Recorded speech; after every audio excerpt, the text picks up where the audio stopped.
मेरी प्रियात्माओं में आज आपके सामने दान विषय 2 पर अपने विचार व्यक्त करता हूँ। साथ ही आपसे निवेदन करता हूँ कि आप इसे ध्यानपूर्वक सुनेगा और जीवन में धारण करने की कोशिश कीजिएगा, आपको बड़ा लाभ होगा। भागवत में दान के विषय में रति राम की कथा का वर्णन है। कथा इस प्रकार है कि रति देव में त्याग और दान की भावना कूट कूट भरी हुई थी। मानव तो क्या, अन्य कोई जीव उनकी सब के सामने दृष्टि पर पड़ जाए तो सब को खिलकर ही वे स्वयं भोजन ग्रहण करने का नियम था, जो धीरे धीरे उनके परिवार के सभी सदस्यों की दिनचर्या बन गया। एक बार अकाल के समय कई दिनों तक अन्न व जल रति देव को और उसके परिवार को प्राप्त नहीं हुआ। अंत में एक दिन कहीं से भंडारे में खीर, हलवा, पूड़ी तथा अन्य व्यंजन प्राप्त हुए। जो ही रति देव परिवार सहित भोजन करने बैठे कि एक भूखा ब्राह्मण आ गया। रति राम ने प्रेम और श्रद्धा से ब्राह्मण को भोजन कराया और उसके जाने के बाद बचे भोजन को पुनः आपस में बैठकर खाने लगे। फिर एक व्यक्ति भूख से पीड़ित होकर उसके द्वार पर आकर मांगने लगा। अतिथि को देवता है तो ब्रह्म के लिए ब्राह्मण शूद्र एवं समान सभी समदृष्टि के अनुरूप ब्रह्म स्थित है। अतः शूद्र स्थिति को भी वे प्रेम और श्रद्धापूर्वक भोजन कराया गया। जब तीसरी बार थोड़े से बचे भोजन में वे सहपरिवार बांटकर खाने बैठ गए तो एक चंडाल अपने कुत्ते के साथ आ गया और कहने लगा, रति देव, मैं और मेरा कुत्ता अकाल के कारण 3 दिन से भूखे हैं, हमें कुछ अन्न दीजिए, अन्यथा हमारे प्राण निकल जाएंगे। अन्न बहुत थोड़ा सा बचा था और स्वयं रति देव अपनी पत्नी व छोटे छोटे पुत्रों के साथ भूख से व्याकुल थे, परंतु चंडाल व कुत्ते में भी अतिथि रूप में भगवान को पाकर उन्होंने अपनी भूख, प्यास व पीड़ा को भुलाकर सारा अन्न उन्हें दे दिया।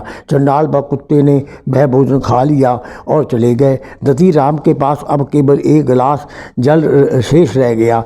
वह परिवार के से जल को बांटकर पीने के वाले ही थे। एक गरीब भिखारी जो भूख और प्यास से अर्धमूर्छित व परिक्षिप्त हो रहा था उसके द्वार पर आ पड़ा। उनके मुख से वाणी नहीं निकल रही थी, होंठ सूखे थे, सांस अत्यंत धीमी चल रही थी। उसकी यह दशा देखकर रति राम का हृदय करुणा से भर गया और तिथि धर्म का पालन करने के लिए उन्होंने यह अंतिम गिलास जल भी उस गरीब भिखारी को दे दिया। अपने को दुख और कष्ट सहकर त्याग की भावना से दूसरे को और पीड़ा मिटाने के लिए किया गया दान ही सर्वश्रेष्ठ है।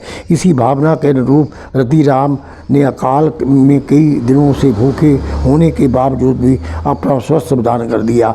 असल में दान वो होता है जो अपना पेट कार कर दिया जाए। अगर फालतू चीज़ है वो दान देते वो इतना महत्व नहीं है। ये कितना दान का आदर्श उदाहरण है। दानवीर कर्ण प्रतिदिन सोना दान दिया करता था। कहते हैं वो 40 किलो सोना रोज दान करते थे, परंतु इतना दान देने के पश्चात उसके पास अपना कुछ ना कुछ अवश्य रह जाता था। इसलिए कर्ण के युद्ध में इसलिए ही कर्ण के युद्ध में गिरने के बाद कृष्ण ने कहा था, क्या कहा था, ध्यानपूर्वक सुनेगा, आज दानशीलता का सूर्य अस्त हो गया है। इतिहास इस बात का साक्षी है कि जैन मत के संस्थापक महावीर ने अपना सारा राज्य लोगों को दान दे दिया। इसी प्रकार राजा हर्षवर्धन ने अपना राज्य भी गरीबों में बांट दिया। इसके बाद अपनी बहन राजश्री से कपड़े लेकर पहने। धन्य धन्य है वह भारत भूमि जहाँ इतने इतने बड़े दानवीर हुए। नंबर 11, गुप्त दान। जब कुछ दान दो, इसका डोरा ना पीटो। ऐसे पखंडी व्यक्ति सभागृहों और गलियों में फिरते हैं जो लोग उनकी प्रशंसा करें। मैं तुमसे सच कहता हूँ, वे अपना फल पा चुके हैं। जब तुम दान दो तब तुम्हारा ये कार्य इतना गुप्त हो कि तुम्हारा बाएं हाथ भी ना जान सके दायां हाथ क्या कर रहा है। तुम्हारा दान गुप्त हो, तुम्हारा दान गुप्त हो, तब तुम्हारा पिता जो गुप्त कार्य को ही देखता है तुम्हें प्रतिफल देगा। बाइबल। दान और पुण्य एकांत में होने चाहिए। जैसे तुम स्नान सड़क या चौराहे पर नहीं वरन बंद बाथरूम में करते हो, वैसे ही दान पुण्य गुप्त होने चाहिए। पुण्य की किसी को खबर नहीं होनी चाहिए, क्योंकि पुण्य छिपाके से बढ़ता है और बताने से मरता है। पुण्य बड़ा शर्मीला है। पुण्य और दान बताकर नहीं छिपाकर करने चाहिए। तुम्हारे घर के अंदर कूड़ा करकट जमा हो, तुम्हें फेंक दो। और क्या तुम अखबार में विज्ञापन करते हो?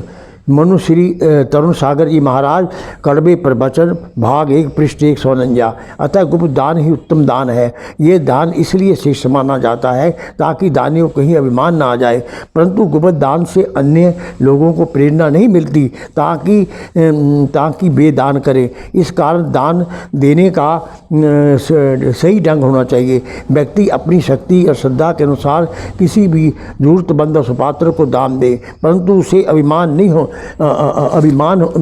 नहीं होना चाहिए, बल्कि अपने आप को साधन करना चाहिए। मैं गत 22 वर्ष से सारे भारत में किताबें फ्री भेज रहा हूँ, निःशुल्क दान कर रहा हूँ, लेकिन मैं अपने आप को साधन समझता हूँ। मेरे में मान नहीं है, मैं तो अपने आप को साधन समझता हूँ। और अपने जो मेरे पास नौकर हैं उनको भी राशन दे के देता हूँ, और मैं समझता हूँ मैं तो साधन मात्र हूँ, मैं कुछ नहीं कर रहा, भगवान कर रहा है, इसलिए मुझे कोई भी अभिमान नहीं होता। रीम की सम्राट अकबर से संरक्षण और नवरत्नों में गणना की जाती है। उसकी उदारता और दानशीलता विख्यात है। उनको अपने काल का कर्ण कहा जाता है। गंग कवि को उनके 2 छंदों प्रसन्न होकर रीम ने एक बार उसे 36 लाख रुपए दिए थे।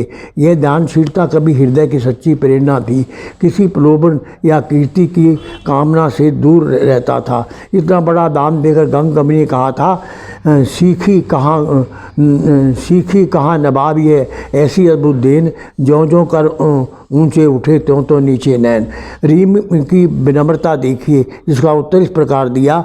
उन्होंने 36 लाख दान दिया और अपने आप को क्या कहा, देनहार को ओर है बेइज्जत दिन रैन, लोग भर मुझ में करे ताते नीचे नैन। देनहार को होर है बेइज्जत नैन, लोग भर मुझ में करे याते नीचे नैन। अंततः दान देकर व्यक्ति के अभिमान नहीं करना चाहिए, क्योंकि जहाँ अभिमान होता है वहाँ भगवान नहीं होते, जहाँ गरूर होता है वहाँ दूर नहीं होते, जहाँ तकरार होता है वहाँ करतार नहीं होते, जहाँ अहंकार होता है वहाँ ओमकार नहीं होते। आप अभिमान किस बात का करते हो? क्योंकि आप धन में कुबेर नहीं हो, सौंदर्य में आप कामदेव नहीं हो, विद्वता में आप बृहस्पति नहीं हो, ऐश में आप इंद्र नहीं हो, प्रतिष्ठा में आप गणेश नहीं हो। क्योंकि यदि दान देकर ईमान आ जाए तो आत्मिक विकास नहीं होगा। हम देखते हैं कि संसार में 4 प्रकार के व्यक्ति होते हैं। मैं 4 प्रकार के व्यक्तियों का उल्लेख करूंगा और साथ ही श्रोतागण से निवेदन करूंगा कि आप बताइए आप कौन सी श्रेणी में आते हैं। नंबर 1, दौलतमंद। ये व्यक्ति होते हैं जो धन को अपना सब कुछ समझते हैं, अत्यंत लोभी और कंजूस। वे ना ही स्वयं उसका सदुपयोग करते हैं और ना ही अपने प्रियजनों को देते हैं, अपितु सर्प की भांति कुंडली मारकर दौलत पर बैठ जाते हैं। ऐसे व्यक्तियों की संख्या बहुत कम होती है। नंबर 2, दौलतगंद। ऐसे वे व्यक्ति होते हैं जो अंत कामक और विलासी होते हैं, जो अपने धन को व्यसनों और शराब, जुआ, व्यभिचार आदि में व्यर्थ ही गवा देते हैं। ऐसे लोगों की संख्या भी बहुत कम होती है। नंबर 3, दौलतमंद। ये वे व्यक्ति होते हैं जो अपने धन का प्रयोग केवल अपने ही स्वार्थों की पूर्ति के लिए करते हैं, जैसे अपने परिवार के पालन पोषण, शिक्षा, मकान में धन को खर्च करते हैं। परोपकार के कार्य जैसे दान देना, किसी जरूरतमंद की सहायता करना आदि नहीं करते। संसार में ऐसे व्यक्तियों की संख्या बहुत संख्या है। मैं आपको अपना व्यक्तिगत अनुभव बताता हूँ कि मेरे अनेक संबंधियों और मित्रों ने अपने मकान बेचे और खूब खूब धन कमाया, परंतु दुर्भाग्यवश इनमें से कोई भी ऐसा व्यक्ति नहीं मिला जिसने एक भी पैसा की संस्था को दान दिया हो, क्योंकि उनके खर्चे आवश्यकता से अधिक है और दान की प्रवृत्ति नहीं है। इस विषय में मैं आपको कहानी सुनाना चाहता हूँ। इसमें ध्यानपूर्वक सुने। एक बार एक शहजादा किसी स्थान से गुजर रहा था और उसमें बड़ी प्यास लगी थी। वह कुएं के पास जा बैठा। पास में पानी पीने के लिए बाल्टी और रस्सी भी रखी थी, परंतु आलस्य और अहंकार के कारण उसने पानी नहीं पिया। इसके बाद एक व्यक्ति वहाँ पर आया और बोला, वहीं पर बैठ गया। उसने पहले व्यक्ति से कहा, कृपया आप मुझे पानी पिला दीजिएगा। उसने उत्तर दिया, मैं क्यों पिलाऊं, क्योंकि मैं शहजादा हूँ। इसी प्रकार दूसरे व्यक्ति ने कहा, मैं भी क्यों पिलाऊं, मैं नवाबजादा हूँ। इस समय तीसरा व्यक्ति भी आ बैठा। वहाँ पर दोनों बैठे व्यक्तियों को उसने कहा, हम काफ़ी देर से बैठे हैं, कृपया आप मुझे पानी पिला दिए। तीसरे व्यक्ति ने कहा, आप कौन हैं? उसने उत्तर दिया, एक शहजादा, दूसरा नवाबजादा। उसने उत्तर दिया, मैं पानी क्यों पिलाऊं, मैं अमीरजादा हूँ। जब ये तीनों काफ़ी देर तक पैसे बैठे रहे तो इतने में वहाँ चौथा आदमी आया, आ टपका और कुएं में बाल्टी डालकर पानी ले आया। शेष तीनों ने सोचा कि ये हमें पिलाएगा, परंतु सारा पानी वह स्वयं ही पी गया। वहाँ पर बैठे तीनों ने उसको निवेदन किया, हमें भी पानी पिला दीजिए, क्योंकि हम तीनों काफ़ी देर से पानी न मिलने के कारण आकुल व्याकुल हो रहे हैं। उसने पूछा, आप कौन है? तो तीनों ने उत्तर दिया, एक शहजादा है, दूसरा नवाबजादा है, तीसरा अमीरजादा है। इस पर चौथे व्यक्ति ने उत्तर दिया, मैं भी कम नहीं हूँ, मैं पानी स्वयं पीता, दूसरों को नहीं पिलाता हूँ। क्यों नहीं पिलाता? क्योंकि मैं हरामजादा हूँ। ये शब्द सुनकर वह चला गया। कहने का भाव है, संसार में अधिकतर व्यक्ति आलसी और स्वार्थी हैं और वे अपने परिवार तक के जीते हैं। मैं तो यहाँ तक कहता हूँ, संसार के 99.99% अपने परिवार तक के जीते हैं। जैसे अकबर इलाहाबादी ने लिखा है, ने बड़ा सुंदर लिखा है, ध्यानपूर्वक सुनिएगा। हे हबीब, क्या कारे नुमा कर गए, बीए हुए, नौकर हुए, पेंशन मिली और मर गए। नंबर 4, दौलतमंद। ये वे व्यक्ति होते हैं जो चित्त ढंग से धन कमाते हैं, अपने परिवार का पालन पोषण करते, यथाशक्ति परोपकार के लिए दान भी देते हैं। उन्हीं का जीवन धन्य है, क्योंकि वे अपने जीवन से दूसरों के लिए भी जीते हैं। स्वामी विदयानंद विदय लिखते हैं, जीवन धन्य उन्हीं का है, जीते हैं जो सबके लिए। जीवन उन्हीं का धन्य है, जीते हैं जो सबके लिए। धिकार है उनको, जीते हैं जो अपने लिए। धिकार है उनको, जीते हैं जो अपने लिए। जन्म होता है सुजन का विश्व के उद्धार को, जन्म होता है सुजन का विश्व के उद्धार को। विश्व सेवा, विश्व मंगल, विश्व के उपकार को। इस प्रकार महर्षि सूर्यकांत निराला ने भी अपनी रचना लिखने के लिए कुछ धन मिला। उस समय सामने एक कृषाय वृद्धा भीख मांग रही थी। उनका बाल दृश्य देखकर पसीज गया। वह उस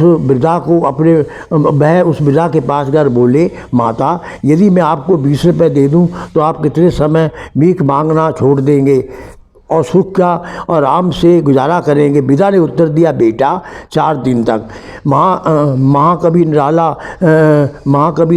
महाकवि सूर्यकांत त्रिपाला ने गणित फैलाया और यदि मैं जेब से सारे पैसे दे दूं तो शेष आयु इसको मांगने की बस्ता नहीं पड़ेगी। उन्हें सारी की सारी राशि पिता को दे दी और सुखी मन से अपने घर चले गए। ऐसे दानशील और दुआदाबी थे सूर्यकांत डाला।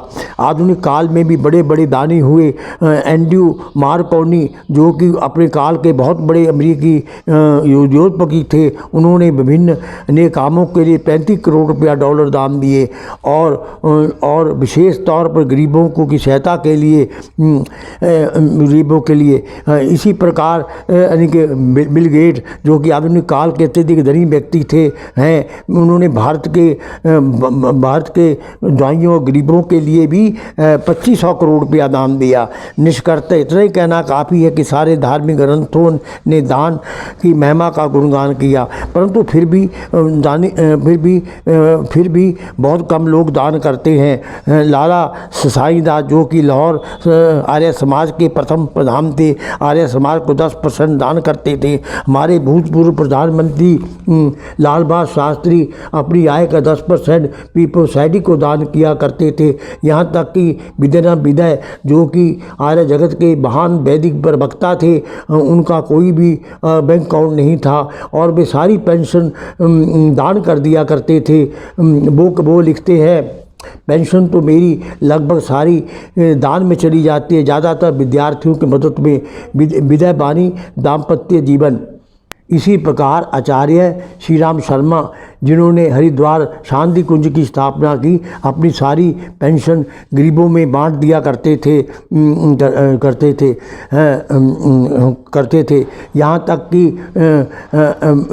तक कि गौतम अडवाणी, जो कि भारत के बहुत अमीर व्यक्ति हैं, अपने जन्मदिन पर 24/8/2022 को उन्होंने 60,000 करोड़ रुपया दान देकर एशिया के सबसे बड़े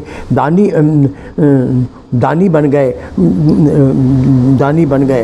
अंत में बड़े बड़े दानी हुए और अपनी हैसियत से मुताबिक हमें दान जरूर करना चाहिए, क्योंकि हमारे साथ दानी नाल जाता है। अंत में मैं कहता हूँ, धन की 3 गतियाँ होती हैं, दान, भोग, नाश। इसलिए हमें अपनी शक्ति श्रद्धा के अनुसार जरूरतमंद इस पात्र को कुछ ना कुछ अवश्य दान देना चाहिए, क्योंकि भोगों में लगाया हुआ धन गुड़ गोबर बन जाएगा, परोपकार में लगाया हुआ धन दान बन जाएगा।